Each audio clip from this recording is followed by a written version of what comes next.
Sir क्या नाम है आपका और क्या बैठक का आयोजन किया गया? हाँ, मैं डॉक्टर सुमेर सिंह रावत, सहायक निदेशक पशुपालन विभाग चित्तौड़गढ़ से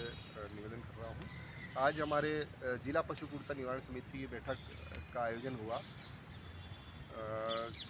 श्रीमान जिला कलेक्टर महोदय की अध्यक्षता में जिला पशु क्रूरता निवारण समिति की बैठक का आयोजन हुआ, जिसमें कि श्रीमान जिला पुलिस अधीक्षक साहब और डीएफओ साहब वाइल्ड लाइफ और एजुकेशन माध्यमिक डीओ साहब और नगर परिषद कमिश्नर, ये सभी मेंबर थे। और साथ ही 4 जो निर्वाचित सदस्य हैं, तो उनमें श्री गोपाल जी सुखवाल, श्री विजय जी माली एवं श्री प्रदीप बोहरा और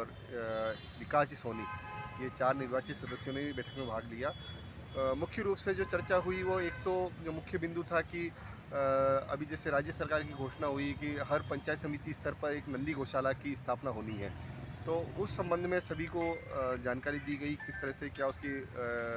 दिशा निर्देश है उनके बारे में अवगत कराया गया कि हर पंचायत समिति स्तर पर एक नंदी गौशाला की स्थापना होनी है, जिसमें कि 250 नंदी एक गौशाला में रखे जाएंगे। और उसके लिए न्यूनतम जो संस्था जिसका चयन होना है, उस संस्था के नाम पे 20 बीघा ज़मीन होनी चाहिए। तो उसमें राज्य सरकार द्वारा गोपालन विभाग 90% का अनुदान देगा। एक नंदी गौशाला की स्थापना में लगभग 1,57,00,000 का खर्च अनुमानित लगाया गया है, जिसमें से कि 90% गोपालन विभाग अनुदान देगा और 10% जिस संस्था का चयन होता है, जो संचालित संस्था है, उसको 10% व्यय उसको करना है। तो ये एक बहुत ही अच्छी योजना है, जिसमें ज़िले के सभी स्वयंसेवी संस्थाएं, तो व्यक्तिगत वो आवेदन कर सकते हैं। और इस एक वास्तव में जो आज आम समस्या है कि नंदी हमारे सड़कों पे घूम रहे हैं और उससे आए दिन कई तरह की दुर्घटनाएं होती रहती है, तो इसका थोड़ा उसमें रोकथाम होगा और सभी पंचायत समिति स्तर पर एक नंदीशाला की स्थापना होगी। तो एक बहुत ही अच्छा, और श्रीमान जिला कलेक्टर महोदय ने भी इस पर विशेष रूप से आह्वान किया पूरे ज़िले से कि इस योजना का लाभ लिया जाए और इसका एक हमारे ज़िले में एक अच्छा कार्य हो सके। साथ ही इसमें एक और एजेंडा बिंदु ये था कि ज़िले में एक आश्रय स्थली का निर्माण भी किया जाना है। तो उसमें आश्रय स्थली में बहुत सी बार समस्या आती है, गायों को पकड़ते हैं, कोई वध से बचाए जो गोवंश होते हैं उनके लिए तो गौशालाओं में उनको आश्रय मिल जाता है, लेकिन बहुत सी बार दूसरे जानवर जो होते हैं, जैसे कभी ऊँट पकड़े हैं, कभी कोई और दूसरे जानवर भालू पकड़े, ऐसे कोई भी जो भी जानवर पकड़े हैं, उनको रखने की समस्या, उनको गौशाला में रख नहीं पाते हैं, तो उनको रखने की समस्या आती है, उनको आश्रय नहीं मिल पाता है। तो उनके आश्रय के लिए एक पशु आश्रय स्थली का निर्माण की भी आवश्यकता बताई गई, जिसमें श्रीमान जिला कलेक्टर महोदय का ये निर्देश था कि जो अभी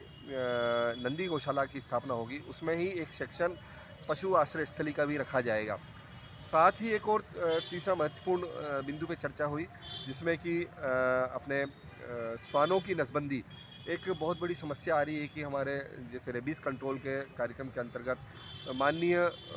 सुप्रीम कोर्ट द्वारा भी निर्देश है कि सभी ज़िलों में श्वान नसबंदी कार्यक्रम यथाशीघ्र शुरू किया जाए। इस क्रम में जो अभी animal welfare board of India का एक लेटर आया, उसमें निर्देश प्रदान किए गए कि ज़िले में शीघ्र ही श्वान नसबंदी कार्यक्रम शुरू किया जाए। तो इसमें अभी प्रथम चरण में चित्तौड़ नगर परिषद क्षेत्र, इसके बाद रावतभट्टा नगरपालिका क्षेत्र एवं निम्बाहेड़ा नगरपालिका क्षेत्र में प्रथम चरण में ये कार्य शुरू करने के लिए श्रीमान जिला कलेक्टर महोदय ने निर्देश प्रदान किए। इस कार्यक्रम के अंतर्गत जो लोकल बॉडी है, नगर परिषद या नगरपालिका को संबंधित पशु चिकित्सालय में आधारभूत संरचनाओं का निर्माण किया जाना है। इसके बाद एक एजेंसी का चयन किया जाना है, जो कि इन लावारिस श्वानों को पकड़ करके वहाँ लेके आएगी पशु चिकित्सालय में और उनका ऑपरेशन नसबंदी किया जाएगा और उनको 7 दिन तक उनका जो पोस्ट ऑपरेटिव केयर है वो की जाएगी। उस केयर के बाद उसको, उस श्वान को जहाँ से पकड़ा है वहीं पे वापस छोड़ा जाएगा। तो इसके लिए एक एजेंसी के चयन के लिए भी श्रीमान जिला कलेक्टर महोदय ने निर्देश प्रदान किए। इस जिला परिषद से उपस्थित प्रतिनिधि ने बताया कि यथाशीघ्र पशु चिकित्सालय में आधारभूत संरचनाओं का निर्माण किया जाकर इस कार्यक्रम जल्दी शुरू किया जाएगा। अब मैं हमारे जो संयुक्त निदेशक महोदय ने भी इस सभी ज़िले में उपस्थित